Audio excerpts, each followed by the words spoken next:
गडिंग्लज चंदगड राज्यमार्गावर असणारा भडगाव पुल हा यंदाच्या वर्षी दुसऱ्यांदा पाण्याखाली गेलेला आहे। अवघ्या 2 दिवसापूर्वी आपण पाहिलं की भडगाव पुलावर 1 फुटाने पाणी आलेलं होतं। 2 तास ही वाहतूक प्रशासनामार्फत बंद करण्यात आलेली होती आणि अवघ्या 2 तासामध्ये पाणी पुन्हा उतरलेलं होतं आणि पुन्हा वाहतूक सुरू करण्यात आलेली होती।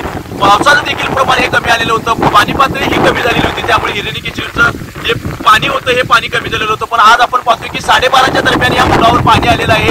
गेल्या 4 दिवस जो मुसळधार पाऊस चालू आहे याचाच परिणाम म्हणून आपण पाहतोय की गडिंग्लज तालुक्यातील ऐनापूर असेल, जरळी असेल, हरळी असेल, भडगाव असेल, निलजी असेल आणि जरळी असेल हे 6ही बंधारे हे पाण्याखाली गेलेले आहेत। मुख्य जो गडिंग्लज चंदगड राज्यमार्गावर असणारा भडगाव पूल पाण्याखाली गेलेला आहे। आजरा तालुक्यातील सुळेरान असेल, साळगाव असेल हे देखील बंधारे पाण्याखाली गेलेले आहेत। चित्री परिक्षेत्रामध्ये देखील चांगला पाऊस पडत आहे। चित्री धरण हे 96% भरलेलं आहे। आंबेओळ परिक्षेत्रामध्ये चांगला पाऊस पडत आहे।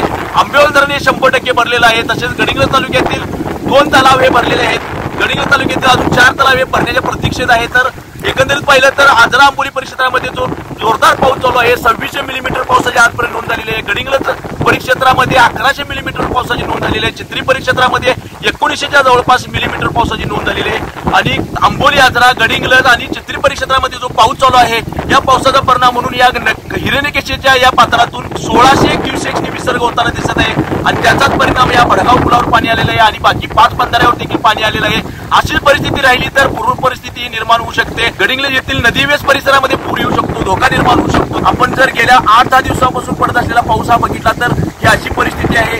आज हा भडगाव पूल बंद करण्यात आलेला आहे। दोन्ही बाजूला बॅरिकेड लावलेले आहेत, पोलीस बंदोबस्त तिथे ठेवलेला आहे आणि जे काही चालक नागरिक आहेत गडिंग्लजला आलेले होते किंवा शिक्षणासाठी जी मुलं शाळेला आलेली होती किंवा कॉलेजला आली होती या मुलांना फक्त इथून पायी सोडले जात आहे आणि आता थोड्याच वेळात हा मुख्य मार्ग हा चालण्यासाठी सुद्धा बंद करण्यात येणार आहे। पाण्याची पातळीत वाढ होते। आता भडगाव पुलावर पाहिलं तर 2.5 ते 3 फूट पाणी आहे, धोका निर्माण होऊ शकतो म्हणून प्रशासनामार्फत खबरदारी घेतली जात होते। आपण इकडे माझ्या मागे बघू शकतो त्याशिवाय कॉलेज करून जाणारी ही मुलं देखील आपण पाहतोय। कॉलेज झाल्यानंतर इकडं 4 चाकी 2 चाकी वाहनाला बंद केल्यानंतर चालत जात आहे आणि ही आजची परिस्थिती पाहिली तर भडगाव पुलावर हे पाणी सातत्याने वाढत आहे। 12:30 वाजता पाणी आलेलं आहे। अशीच परिस्थिती राहिली तर पुन्हा पाणी पातळीत वाढ होऊ शकते। पाणी हे गडिंग्लजच्या दिशेने आणि भडगावच्या दिशेने पुन्हा वाढत जाऊ शकते। तसेच नदीवेस परिसरामध्ये देखील पूर येण्याची शक्यता किंवा नदीवेस परिसरामध्ये पाणी हे घुसू शकतं। त्यामुळे प्रशासनामार्फत सर्व नागरिकांना अलर्ट करण्यात आलेलं आहे। नदीकाठच्या गावांना अलर्ट करण्यात आले, नदीकाठच्या जे घरं आहेत त्या लोकांना अलर्ट करण्यात आलेलं आहे आणि जर आपत्ती आल्यास प्रशासनाची तुम्ही संपर्क करा असे देखील आवाहन करण्यात आलेलं आहे। सगळ्यात महत्त्वाचं म्हणजे गडिंग्लज, आजरा, चंदगड या परिसरातील लोकांना या भडगाव पुलावर पाणी येणार याची उत्सुकता लागलेली असते, नेहमीच उत्सुकता लागलेली असते आणि पुलावर पाणी आले की लोक पाहायला येतात। कारण त्याच्या मागं असं आहे की पाऊस हा यंदाच्या काळामध्ये चांगला झालेला आहे। पुराचं पाणी हे नदीवर आलेलं आहे, पीक पाणी व्यवस्थित होईल, शेतकरी बळीराजा सुखी राहील अशी ही लोकांची अपेक्षा आहे। आणि आज आपण पाहतोय की गेल्या 2-4 दिवसामधून जो संततधार जो मुसळधार पाऊस चालू आहे याचाच परिणाम म्हणून या यंदाच्या वर्षी दुसऱ्यांदा या भडगाव पुलावर पाणी आलेलं आहे। गडिंग्लजहून लाईव्ह टुडे मराठी नितीन मोरे।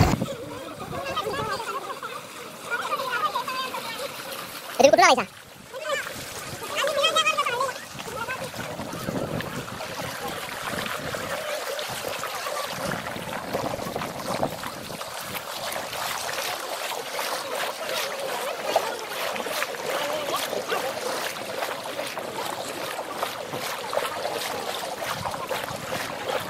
मारता